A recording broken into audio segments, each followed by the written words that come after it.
cars are ready. The 12 have been chosen, and 4 distinctly different ovals lie ahead as a challenge. Now, the drivers will score points in each of these 4 rounds, points for their finishing positions, as well as points for leading the most laps. At the end, the man with the most points will be crowned champion, but even more important, he will receive $200,000, the lion's share of the $735,000 purse on the line for the International Race of Champions. Well, already those Dodge Avengers are rolling, so let's take a look at the lineup chosen by a draw. On the pole in the green car is Dale Earnhardt. Alongside from road racing is Jack Baldwin in the yellow car. Back in the second row, 2 road racing drivers. In the mustard car is Scott Sharp and Tom Kendall in the cream car. Row number 3, IndyCar driver Danny Sullivan will join the man in the orange car, Rusty Wallace. Sullivan is in the white car. In the 4th row, it's NASCAR driver Mark Martin in the purple car and IndyCar driver Unser Jr. in the red car. In the 5th row, Dale Jarrett in that black car from NASCAR and road racer Geoff Brabham in the silver machine. And in the 6th and final row, Steve Kinser in that pink car from sprint car racing, the first one from that form of the sport. And in the teal car is Kyle Petty. So now the Avengers are lined up. We look at some of the onboard cameras we have for you. First of all, looking back from Dale Earnhardt, now on board with Unser Jr. And all the way in the back of the field on the top of Kyle Petty's car. They are streaming now off of the 4th turn toward the green flag that will start IROC XVIII, a 4-race run to determine the best of the best. Neatly aligned as they come down across the pit road here at Daytona. All tightly bunched. Always a mark of the best of the professionals is to pull that field as closely together as possible. Earnhardt on the pole. The green flag comes out.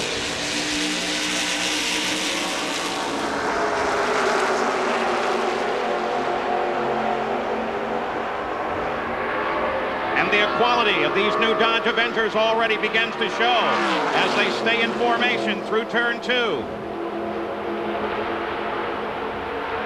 Kinser dropped into last place at the front of the field. Nothing's changed.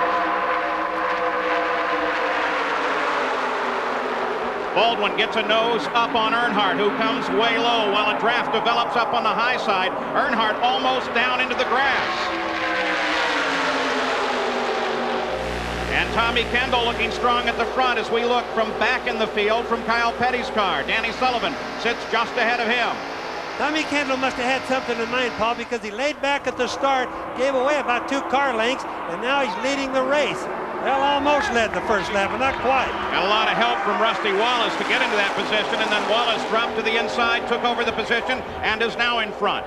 Kinser in that pink car right there at the top of the screen is doing an excellent job staying in touch, even mixing it up a little bit with Kyle Petty, who's right in front of him. Now let's keep in mind, none of these drivers have driven these things in competition. Some of them, like for example, little Al, have never even practiced a lap because of the rain that we've had before the race.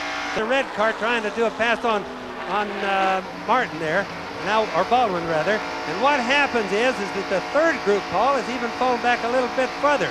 So it shows that the guys are not used to the cars yet in the handling department. You're on board there for a second with little Al. Kyle Petty now working a lower groove down to the inside, but he falls back in line behind Dale Jarrett. Both of them rookies in the IROC series. And take a look at Earnhardt as he makes his move now on Wallace, and he gets by. These were the 2 best drivers of the latter part of the Winston Cup Championship last year.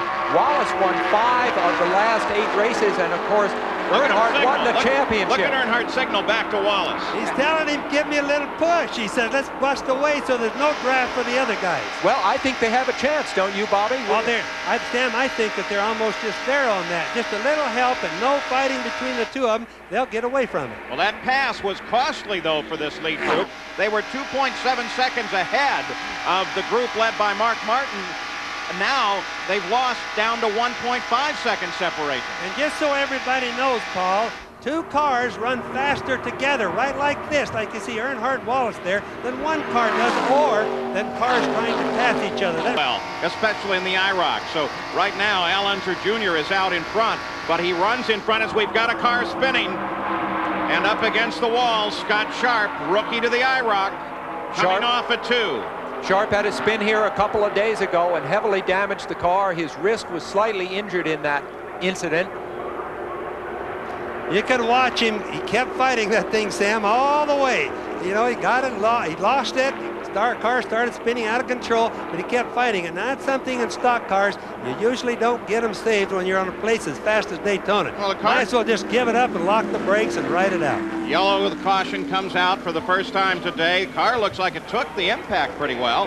Not a lot of damage there at the right rear, but enough to cause Scott Sharp to climb out and call it a day here in the first round of the IROC. And a tough debut for him to have that accident a couple of days ago and now have this happen. That means that his learning curve, you know, is not quite what he would want it to be. As I said at the top, he's a very smart guy, a college graduate, and he knows how much a fast start can mean. All right, let's take a look at this. We're following Scott Sharp here. He's behind Rusty Wallace. And you can see the car getting a little bit loose. His rear end is loose. He's sliding. He's in a good drift. Once you get on the bottom there, you even saw the left front come off the ground a little bit. He's done right now. His brakes should have been locked a long time before, because it's just nothing good going to come out of this thing. Once you've gone to the transition from the track to the apron, there's nobody going to save it right in the middle of the corner like that.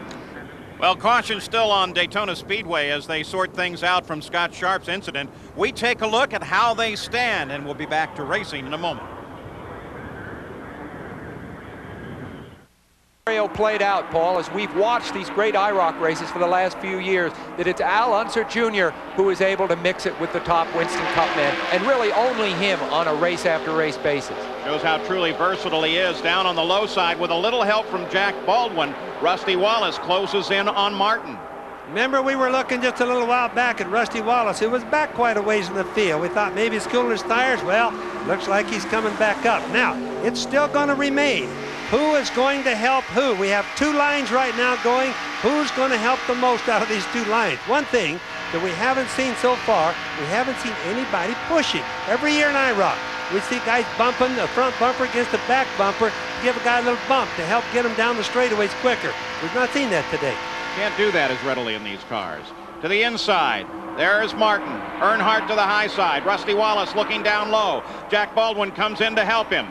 Jarrett's up helping Earnhardt, but it's not going to do enough good as Baldwin pushes Rusty Wallace into the lead. Remembering, Baldwin is a lap behind the race. Making a move now on the inside is a man who's had great success in the very last parts of races. You saw as they came across the line, they gave the move over to Jack Baldwin. He continues to run up here in the front as they begin to make the moves, running toward the last lap. I'm not too sure that Baldwin doesn't think that he's still in the race on the same lap, Paul. I think that that's what it is. He probably just doesn't quite understand the rules on it. So Baldwin very much a factor at the front of the field. Earnhardt, then Mark Martin. There's the white flag, a single lap to go. Unser Jr. chased by Jarrett, then Kyle Petty, then Rusty Wallace. It's decision time. Earnhardt perhaps in a place that he doesn't want to be, at the front of the field. Traditionally, you wouldn't want to be. Now Mark Martin makes his move to the inside. Unser Jr. is down there to help. Earnhardt is on the high side all alone. Little Al wasn't there quite fast enough to help with Mark Martin. He could have gone by to second place, but they're going to try to leave Mark squeezed back in. They were going to try to leave him out by himself. Didn't work, but now look at Al getting up. Dale Jarrett on the charge inside of Baldwin as he moves up trying to grab third place, as Earnhardt leading Unser Jr. They come off the fourth and final corner here at Daytona. They head down toward the tri-oval. Earnhardt with Unser Jr. making a move to the inside now, but Earnhardt squeezes it all the way down on the apron. Earnhardt takes it, followed by Unser Jr. and Dale Jarrett. And with the win, Earnhardt takes the lion's share of the points and now has the lead in the International Race of Champions. That was a little bit of a mixed match there. We was racing with Martin and whoever and Jarrett, and it was just on and on. Just you didn't know who was going to be the next guy you racing with. Rusty and then little Al, he was strong. That little car he was driving was real strong, and I thought he was going to get me that last lap on the back straightaway, but we were fortunate and duck and dive and hold him back there.